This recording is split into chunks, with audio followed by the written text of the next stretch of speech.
Hello, Governor. What's going on, Frank? Hey, going well. Excited to see where this conversation goes.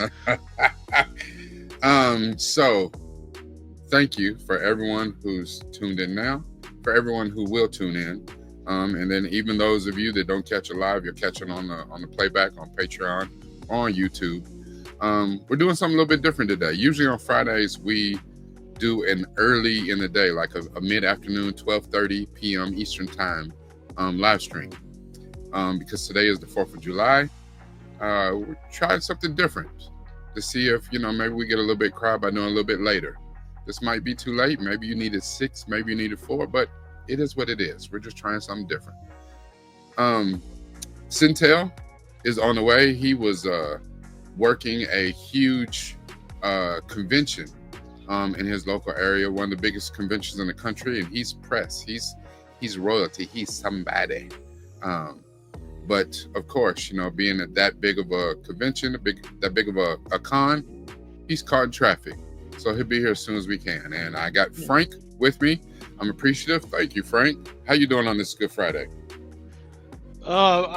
This is actually the first time I've been excited for a weekend in a long time. I was done on Monday. Listen, I feel like I'm like that every Monday. Now here's the thing. So today is the 4th of July. It is Independence Day in America, which is funny because most people don't really have any idea who the hell we got independence from. Independence, what is that? Do you mean that's not just a day to have barbecue and shoot fireworks? That's all I knew. So Independence from logic. Yeah, well, that we don't need a day for that. That's every day. It's so wonderful to be American. Americans, yes. Today in my chat for my work, I was like, "Happy Noisy Neighbor Day." Happy Noisy Neighbor Day. That's funny. Now you are in Canada, and didn't you just have like Canada Day? Yeah, that was the 1st of July. The 1st of July. So July 1st. Now, what exactly is Canada Day? Is that the same as our Independence More or less Day? the same. Yeah, it's when we broke apart from the British Empire or whatever. Like, I mean, we're still technically kind of part of it, but it's when we gain our independence from them. Okay. So everybody is partying this week. You know what I'm saying? Screw the British. Yes. Yep. Yeah. Okay. I get it. All right. I like it.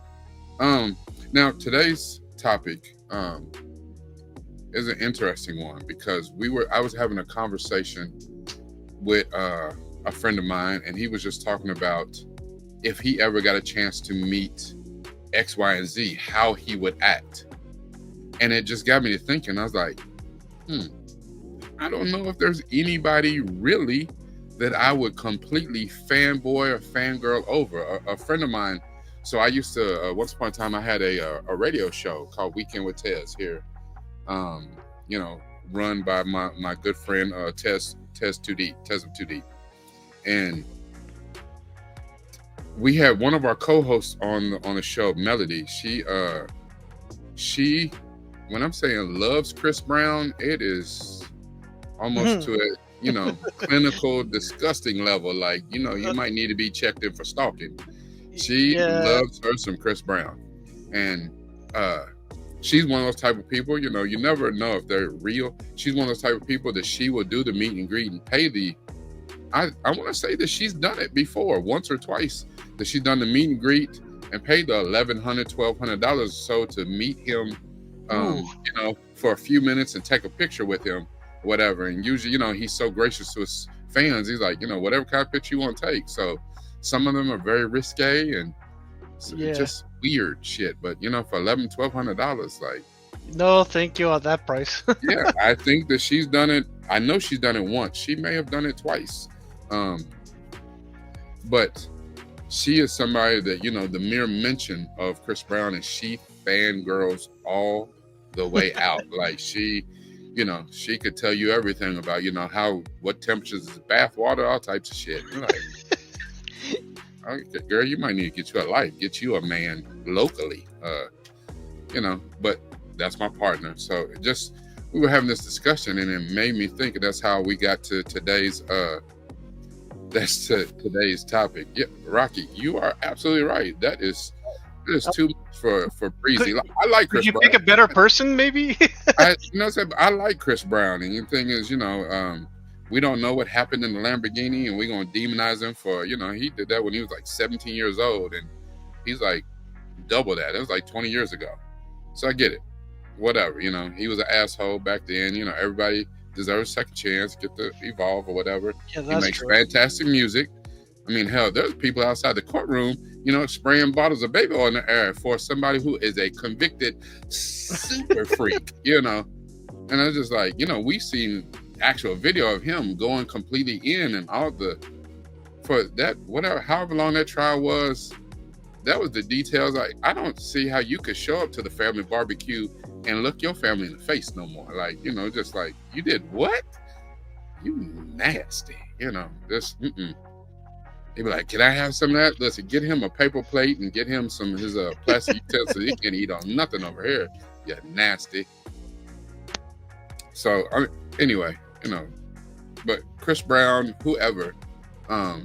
So, and we're going to talk about that a little bit, who or what, maybe situations that make you fanboy or fangirl. So, we're going to talk about that. The beautiful thing about doing reactions with Centel and then doing my own media therapy deep dives is that we watch a lot of media and we get to talk about a lot of stuff. Did you watched Ironheart with us? Yeah. We had a very, very spirited debate, I guess you'll say, last night on Bingeworthy. So I got another show called Bingeworthy on the Geekish Network on YouTube. And so on that show, we watch a series to let you know whether or not you should watch it. Should you invest your time in watching the show? And we rate it at the beginning. And then at the end of the show, we rate it again after our discussion just to see if anybody's been persuaded one way or the other. And we came in, we all kind of, around it being mid, around, 3 out of 5. And then we kind of ended at the same place. Some people went up, some people went down. We kind of ended back at still 3 out of 5. But the debate on the show was very spirited. It's very good. Now I know you watched the show with us. What did you think about the show? I absolutely loved it. Right up to the end, the very, very ending of that last episode.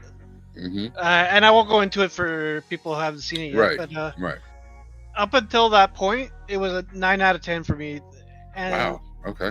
The ending didn't really reduce that, but it still left me in a place where I'm like, okay, I need to see where that goes. So the full rating is pending until I see where that goes.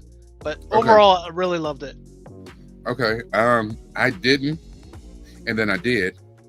And even the very end of the finale show, I didn't like it, but I'm not mad at it. Only because if they go in this one direction, I'm like, oh, okay, now we doing something different. Yep. But if not, then I was like, okay, that was weak as hell. So, I agree with that. The funny thing is, Chuck brought up a very good point on how when we consume media, we allow certain things for certain people that we don't allow for others. It would be nice to be as nuanced when we see characters of color on the screen, that we allow them to be just as flawed as anybody else, but we don't. It's almost like we demand perfection, and it's kind of sad. Who said that Riri is a hero? Who said she's a hero? One of the most favorite characters in all of media is Darth Vader. We started out with him as a villain. We knew he was a villain. You would go back in his backstory and saw when he was a hero and how he became a villain, and that didn't change anybody's how they felt about him. You saw him kill a whole room full of kids. He was like, well, FTK. It's like, we was okay with it. No one changed how they felt. Riri did some very questionable things in this show.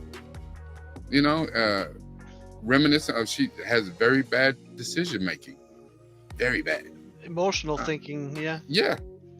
I mean, for a lot of things, when people F up, you know what I'm saying, you can ascribe reasons to it, and you know, you'd be like, well, they did it because of this. So I'm not mad at it.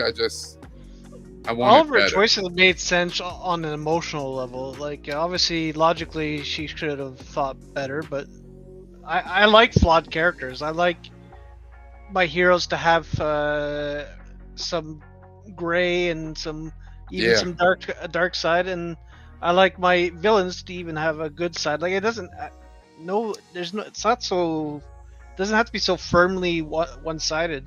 Yeah, I just like them delineated. If you're gonna be a villain that thing up. Go on, be a villain. If you're a good guy, be a good guy. We've gotten so used to the anti-hero, you know, the villain with the heart of gold or whatever, and he does bad stuff but for a good reason. And I don't really want that for this character. I don't need another anti-hero. We got plenty of them in the MCU, so you know. I mean, hell, I love Deadpool. Deadpool is about the worst. He's the worst, and I love it. Love every bit of it. Facts. But you gotta look at like characters like Iron Man, who's the obvious comparison. Where until Avengers, the first one, where he went through that wormhole, he was a complete dick and asshole to everybody. Everyone. Yeah, because he was affluent. He came from wealth, and he was kind of used to stepping on people's necks. He had done it all of his life. I mean, you know, and it wasn't like he wasn't self-made. He inherited that from his parents. He had silver spoon. He was always rich. And up until that point, when he was doing good, he was doing it for himself.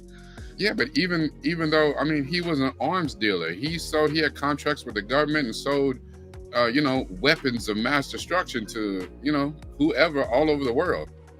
You know, and it wasn't until he found out that his little buddy that was helping him run the company was selling them to terrorists, some of the other people. That, wait a minute, I didn't approve that, and you know, Obadiah Stane was like, they money's green, it cash, the check cash, so I don't give a shit who we sell it to. You know, he's like, oh, now you want to develop a conscience. We selling, you know, weapons that kill whoever, but you know, as long as you say no, I only want to kill these people. Once you sell it to them, they do what they do with it. But we never batted an eye, because you know that's the thing too about crime. Street level crime, no good, you know, but big level, you know, world topping government crime, it's no big deal. You know, so it's just one of those things. I don't think that she should ever been compared to Tony Stark to begin with, but I agree with that. They're not the same at all. So while we're waiting on some of our esteemed guests to show up, let's jump into our topic of the day. Who could turn you into a fanboy or a fangirl? So, you know what? I'm gonna let you go first. Do you have a person, a thing, something that could make a complete fan out of you? Maybe you'd be hard pressed for the words that come out of your mouth because you are so elated by who you are around. The thing with that is, I don't experience that phenomena. Because like for me, celebrities are just another person that exists. So like I've met tons of celebrities, and yeah, there's a little moment of like, oh, hey, it's that person or whatever, but other than that, like I'm still gonna interact with them like a normal person. Not that I'm criticizing people who do fanboy and fangirl, like I actually respect that, but it's just I don't know, like I think the celebrity I've met that I felt the most excitement for was Charles Martinet, who does the voice of Super Mario in all the games. Okay. Or he did, anyways. Now, was this at like a convention or something? Because like because I'm gonna say, because that's one of those people who like, you know, somebody like, oh my God, it's Charles Martinet, and I'm like, who? You know, I had a concept a while back, and I always thought that was so fascinating. How, you know, we move in circles. We move and the thing is, it's hard pressed to believe that anybody could see like LeBron James and not know who the hell LeBron James is. He's LeBron James. You know, it's like, you know, you run into Barack Obama, and it's like, you've never heard of Barack Obama? No, I have no idea. You're like, what rock have you been living under?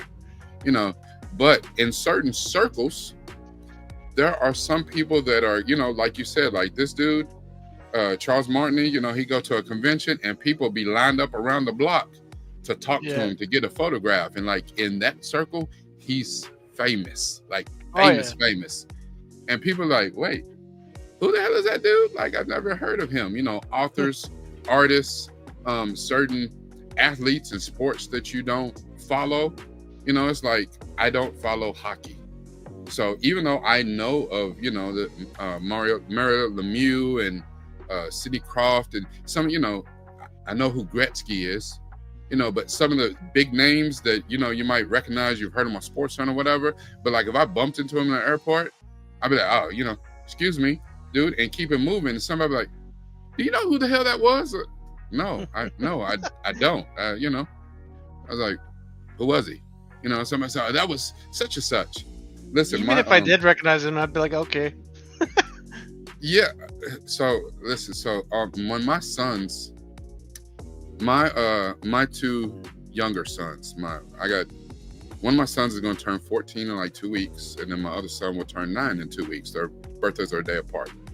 So usually every year on their birthday, we rent out a like a hotel room, and so they can invite their friends over. Yes, come mess up the hotel room. Don't come to my damn house. The hotel, you know, has got, you know, free continental breakfast, got a, you know, indoor pool, the whole thing. And we let them enjoy like a big, like sleepover with their friends. And so I want to say it was last year, we're in the elevator.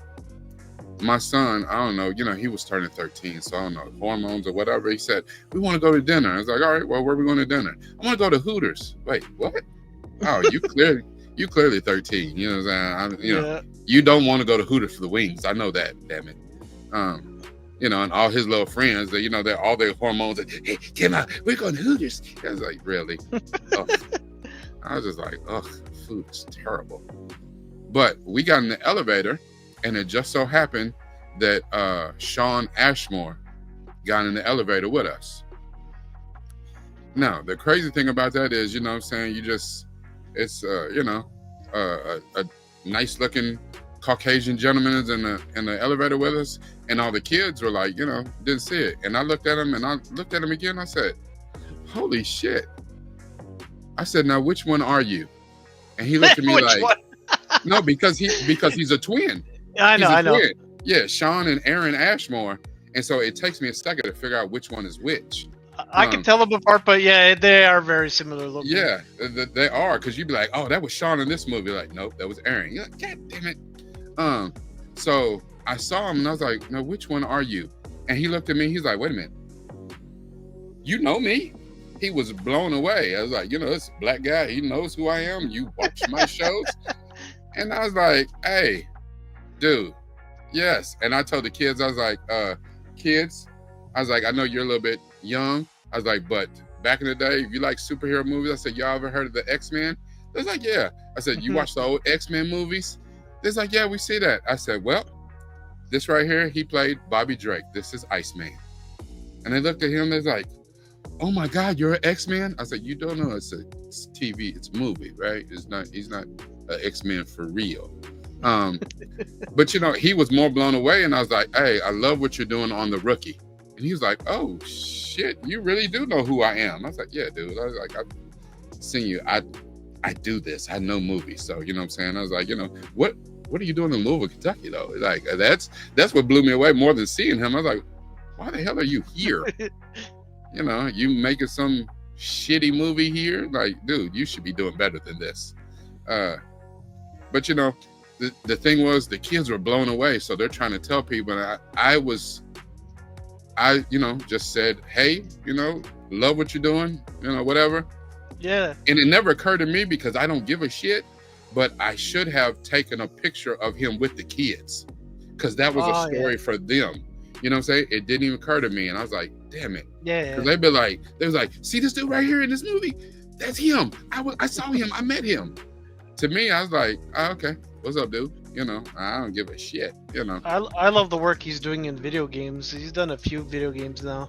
Yeah, like I said, I always get confused at which one is which because they still both working. I think Sean works more than Aaron, but they still both doing stuff. So, but I was just like, all right, well, nice to meet you, dude. He's like, man, nice to meet y'all. Like, he's like, he got off the somebody met him at the first floor. He said, man, this dude knows who the hell I am. I'm like, I guess he just, just walking around. He looked like another, frat boy or something, and just.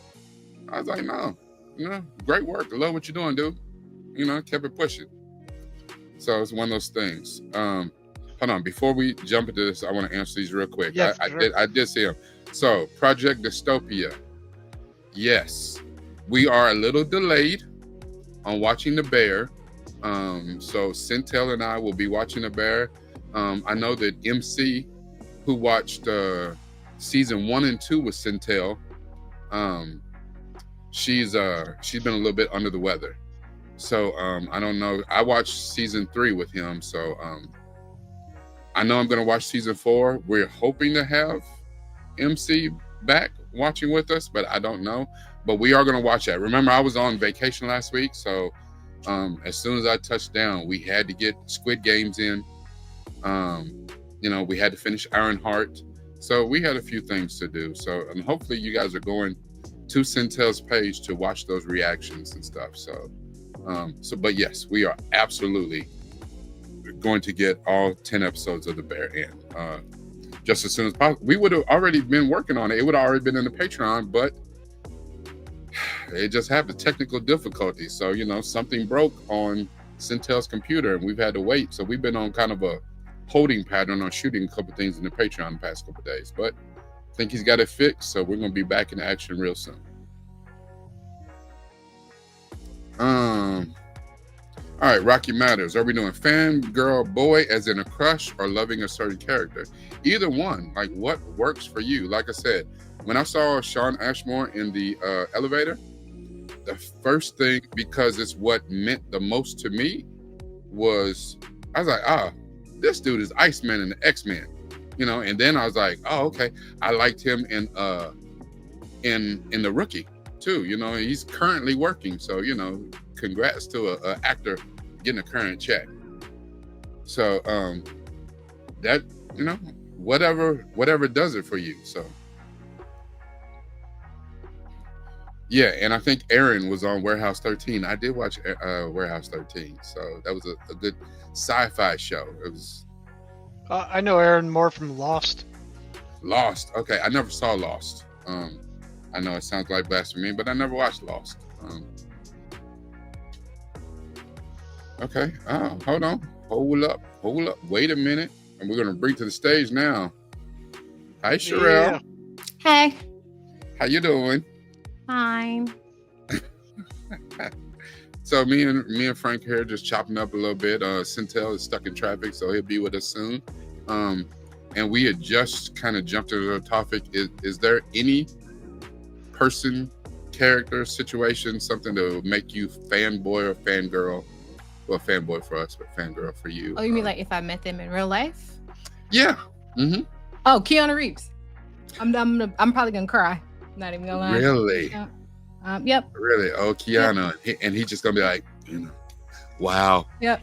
Wow. Yeah. Mm-hmm. So one of those. I told you I feel like I'm everybody's best friend. So find me outside his house. I mean, I can't really. There's only one person off the top of my head I think I would actually fanboy a little bit for, and we'll get into that in a second. But I wouldn't mind meeting Keanu Reeves. He seems like a super chill, interesting dude. Like, that's the dude that you just want to, have a drink with. Like, damn. Yeah, like having a drink with Neo. I'm having a drink with John Wick. I was like, he's one of the few that watching all the exits. Like, how many guns like do you have on you right now? Like, every story I've heard about him has been the same throughout his entire career. They're all like, he is probably one of the most decent human beings on the planet. Yeah, he is that dude. And I feel like, for me, that was good enough. And you're right though. And here's a wonderful thing. It's one thing when it's kind of publicity and people say nice things about you, but it doesn't seem sincere. everyone who talks about Keanu Reeves just talk about he is the great. Like I saw some of the reports where he was going to work or going somewhere. Who knows where he was going, but he was just riding the subway like he was a regular ass like dude. He's just a regular dude riding the subway. Somebody wanted a seat, and he would get up and let ladies sit down, pregnant people, old ladies, and like this is one of those things. Because I think I saw one, and somebody was sitting in the back, filming with their phone, and they're like, "That can't be Keanu Reeves." Because for one, what the hell is he doing on the subway? Like, he actually doesn't care for the fame or the fortune. He donates a lot of his money. Yeah, he's a very private dude. He's a humanitarian. He does a lot of stuff like, he's for real interested. He's not a philanthropist because it's good PR. He does humanitarian stuff because it's right. And that dude seems awesome. And I think if you get around a person like that, I think the hard thing for a lot of people is they can't separate the character that they play from who they are in real life. Like I'm thinking Keanu Reeves, like not John. I know I'm not mean John Wick. I mean, don't get me wrong, that would be fun, but I don't. I can. Like the opposite of like fanboying, like seeing Keanu Reeves, like to that point. Lil Buddy, who played King Joffrey in Game of Thrones, he would get punched in the face of most people on sight. Like you know what I'm saying? On sight. The other dude, not Theon Greyjoy, but the one Lil Buddy that played Ramses Bolton, on sight. Yeah, busted his ass. I know he is not his character, but it's just he did such a great job or such a terrible job. However you put it. I mean, it's technically if I see him, it's on sight. He better have security. Damn it! Like, oh my God! Like there are those people that there are a couple of people in that category where you thinking like, I don't really want to meet you in real life because I just hate you. Like I know logically, I know that this character that you played is fictional. Like I know it. But when I see your face, that's all I see. There was a movie that came out many moons ago called Low Down Dirty Shame. Keenan Ivory Wayans and Jada Pinkett. And she was so into her soap operas, she ran into one of the dudes off the soap operas on the street.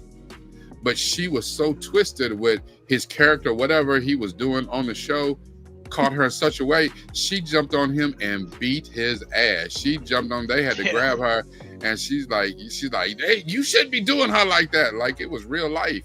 And I was like, I can't imagine that in real life. But up until I saw that scene, like Joffrey and Ramses Bolton on Game of Thrones, I never had that feeling come over me. I've seen a lot of people on movies and TV shows that are like, that's an asshole right there.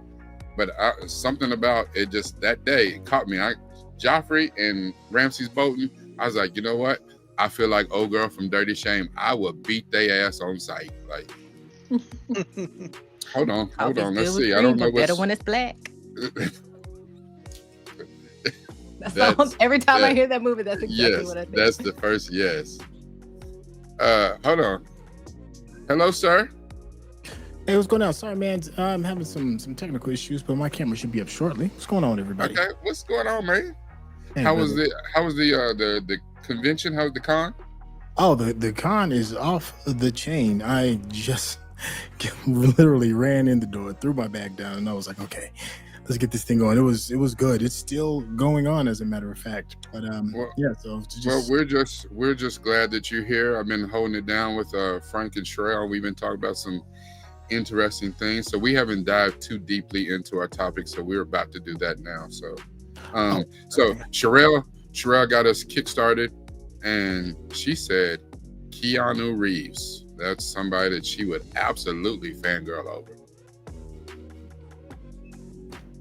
I'm so sorry. I'm having some technical difficulties again. Give me one moment. That's all right. That's all right. Do your thing, man. All right. Frank, you got anybody?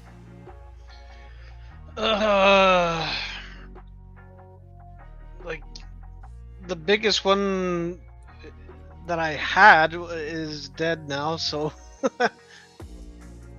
like So I would now, I would have you went said nuts. that Charles. I know you said the Charles Martinet guy who does the voice of. You said he did the voice for all the Super Mario's. Is he still with us, or is he? He's still alive, but he's now like an ambassador for Mario or something. Like he no longer does the voices. The last time I met him, I thanked him for all those years and all that stuff. But yeah, I don't know. Like I've met Robert Englund, who does Freddy Krueger. Really? He's actually one of the nicest people I've met. I met Christopher Eccleston. Nice. Okay. Jason Mewes. Yeah, from all the Kevin Smith movies. I'm trying to think of anyone else. I've seen Robert Englund, but I've never met him. I was in LA and I was walking past a restaurant. He was sitting outside having lunch, I guess, talking to a rep. Who knows who he's talking to, but he's very approachable to have normal conversation. He's like, yeah, I'm making this movie, it's terrible, you should watch it. He keeps it real. He's like, listen, I need to get that check. And that's the thing too, like when people that I was around at that time, whatever, when I was outside,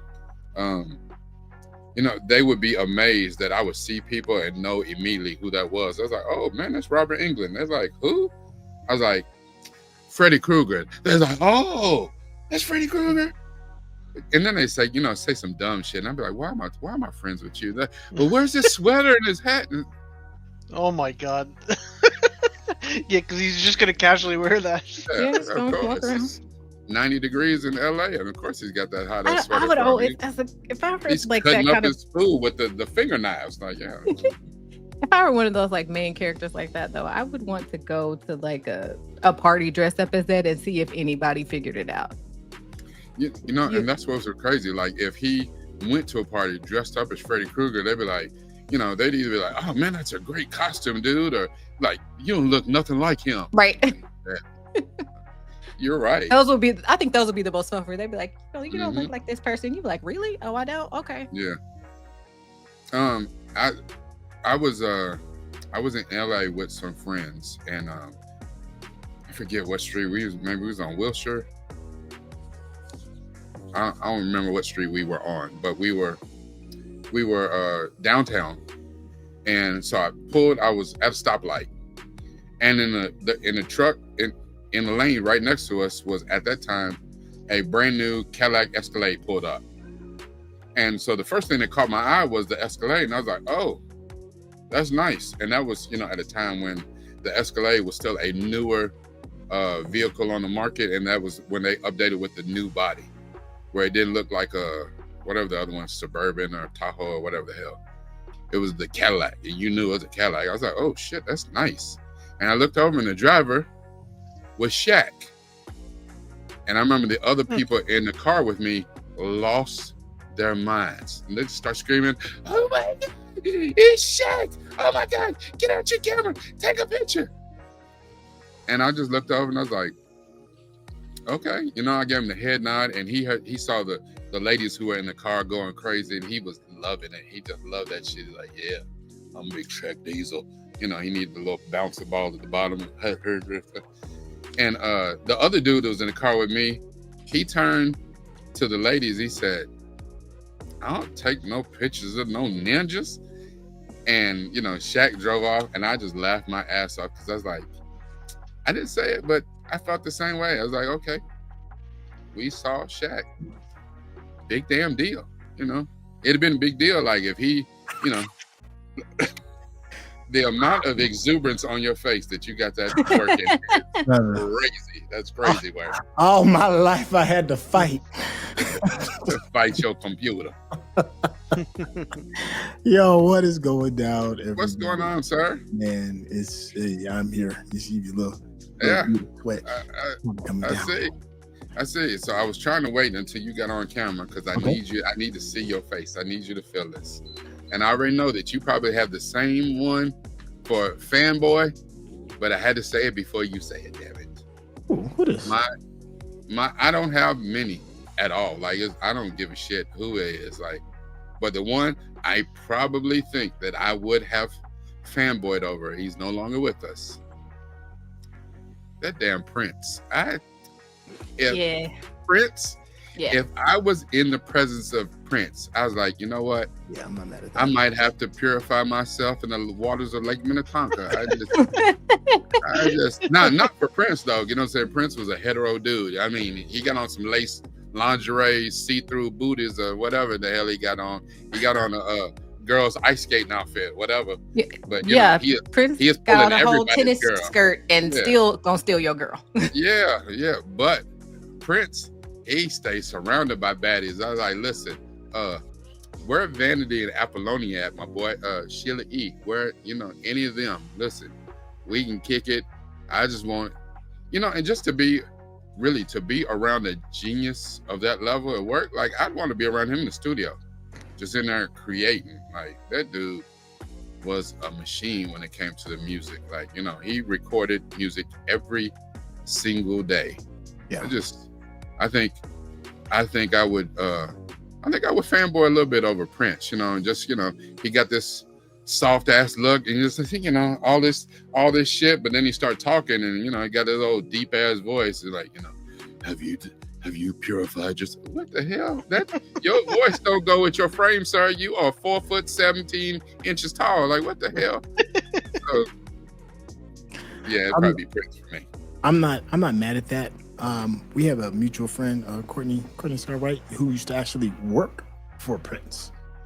So she would always come back and, you know, tell us some interesting tidbits. Obviously, we're not going to disclose those tidbits on this format, but I'm sure it would be something stunning to actually be a part of that kind of history. I was talking to a guy that was that did a job with Prince. I forgot where they were. But he said on the first day that they showed up for some music video, he said they walked in and Prince had seen some. He said this happened like a long time ago. It's like in the 80s or whatever it was. And he said they walked in and there was a woman it was like one of them 5-star hotels or whatever it is. And he said there was a woman down in the lobby and she was playing the harp. Just going at it. Da. And Prince's handlers was like, looked at him and said he had that look in his eye.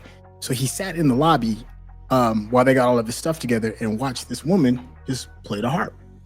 He said he watched her all night, then paid for it, apparently paid for her to come back like the next day to do it again, like paid her rate or whatever it was during the time when they weren't shooting. And he just sat there and watched her.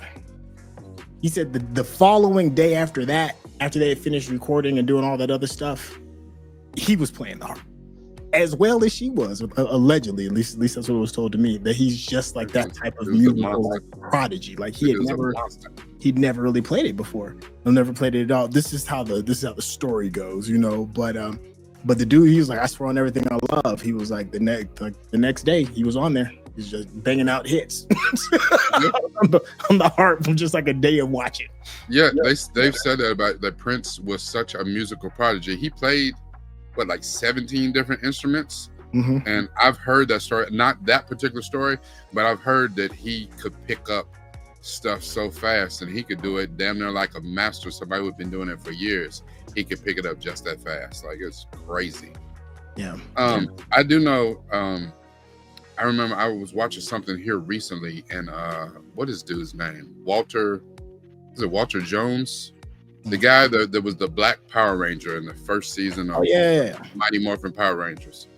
So apparently he, you know, knows everybody, or during his heyday, he got around, and he said he got invited to Paisley Park, to Prince's estate or whatever. They was partying or something, and Prince was putting on concerts and just, you know, had dude come up on stage, and dude said he forgot where he was. He, you know, he was a guest, and he completely fanboyed out over Prince. And Prince was like, you can chill out. He's like, I'm sorry, I'm a fan, dude. Like, you were singing all of my favorite songs. I can't help it. And I remember parts of that story that she was privy to. just like you were saying, Courtney Scott Wright, our friend, who's one of our co-hosts on Bingeworthy, she verified parts of the story. She said, yes, she was there that night. And she said, yes, that absolutely, some of it that she said that she saw, she said, yeah, that absolutely did happen. And I was like, that would have been crazy. I can't even imagine being called up on stage to perform with him. I was like, I don't know if you want these vocals on stage. You put me off the stage. Like, stop messing up my damn song. So.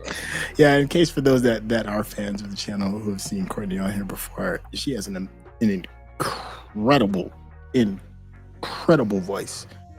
So I would have paid top dollar to see the both of them like go at it. Of course, obviously, don't get me wrong. I'm Team Court. Don't get me wrong. Prince would have smoked that ass. Prince will smoke anybody. I don't care who you put up there. But it would have been good to like, because I've listened to her actually do her thing. It would have been cool to just see somebody like have to kind of step up because of that level of expertise. Kind of thing. Yeah, that would have been kind of dope. Yeah, my worst fear would be something like that, and it'd be like a song I don't know of theirs. You know what I mean? Like the one song of theirs I don't know, and I'd be like, oh. Yeah, everybody be looking at you. We thought you were a fan. Yeah, charlatan. You know? So Jordan Parker said that he was standing next to Prince when he was about to go on stage during his Purple Rain tour, and he was stunningly beautiful. They were turned into a human statue by his aura. I don't doubt that. One of the most famous jokes I remember, Jamie Foxx said he messed around and looked in Prince's eyes. He said looking in the eyes of a baby fawn, like a baby deer. He said he think he was gay for about 3 seconds. He's like, what the hell just happened to me? Let me just love on you real quick. Just come on here for a moment. Yes. I just hold you, Prince. Let's go have pancakes. You know. Game blouses, you know. One of the greatest quotes I ever heard is like, "Don't ever disrespect a man that'll take your girl and your mama in the same night." Yeah, and do it in 6-inch heels. Yeah, the ruffles on his blouse. What do you mean? Oh man, yeah. Before there was like a pirate's little girl. Before there was such a thing as aura farming, there was Prince. My man showed up. What is it? The VMAs? Cheeks out, turn around and shook with his cheeks out. Like, nah. You need to do all that. Nah. You already knew you was the man, dog. Yeah. It's like, what you gonna do this year, Prince? Last year you had your nipples out. You know, this year I got something for him. I got something for that ass. Literally. You know, like, wow, bro. You know, and it was a big joke, and he still was stealing somebody's girl with his, you know what I'm saying, tiny ass cheeks out. Like a baby. I still challenge anybody in the chat here, whatever. You name me a better soundtrack than Purple Rain. I challenge it. It's the greatest soundtrack of all time. Period. Good luck with that. Yeah. Not gonna happen. There's not gonna happen. Every single no skips. Track. There's no skips. There's none. You just hit play and you just go. Yeah. He's a legend, man. And I want to say it's the best, you know, alleged, you know, biopic, you know, music movie out there as well. Yeah. Crazy work. I'm actually going to get an opportunity to meet one of my favorite all times.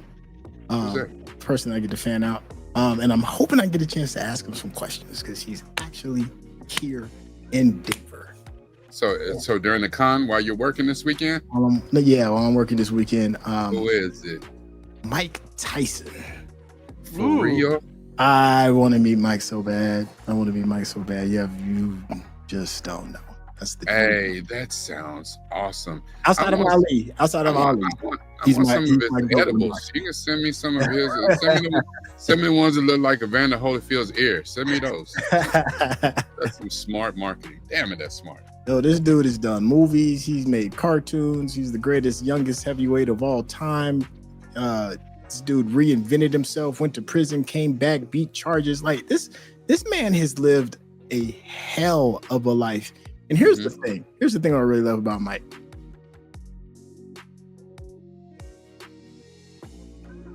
And just for those of you, you know, watching right now, so that means the Bear, we're definitely going to do it.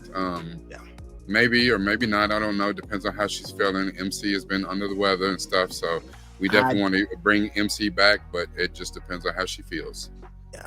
We have a few things to get through. We got Heads of State. We got the Old Guard 2, which MC was going to be on. So it's either you and MC or the three of us. But the Old Guard 2, y'all going to get that knocked out? We have Sandman. Get me and my clerk. Okay, yeah, because the first 6 parts of second episode just came out. So, also, what else was we talking about? Not this week, but the following week. So we got one more week down on Who before we jump back into season 11, right?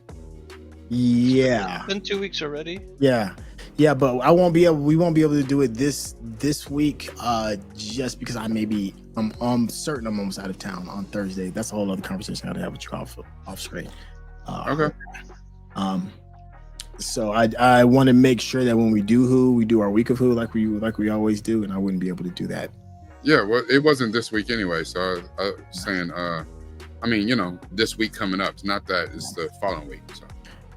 Oh, we are going to get our Who. Don't get twisted. I think, but we know our Who. For those of you watching, I think that we're going to start back up Who on the week of July 14th. So this Monday coming up is the 7th. So one more week down, and then we'll get back into them Who streets.